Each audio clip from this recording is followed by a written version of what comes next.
Ang bangkay sa likod ng paaralan. May kwento sa school namin na hindi basta-basta pinapansin.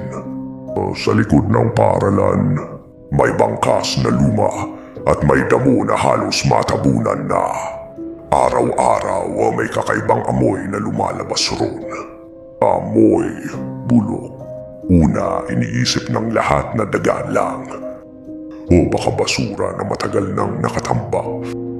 Pero isang hapon habang naglalakad kami papunta sa klase, may kaklase kaming biglang tumigil at tumingin sa likod.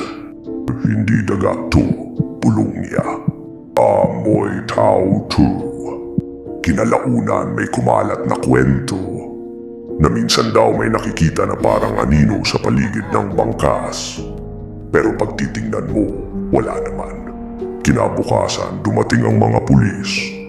Hindi para magsiyasat sa loob ng school kundi sa likod. Sa damuhan na matagal nang hindi nililinis. At doon ko unang nakita ang paa nakalabas sa lupa. Hindi ko maintindihan paano pwedeng may bangkay roon at walang nakakaalam. Kung gusto mong malaman kung sino ang bangkay, abangan ang pangalawang episode.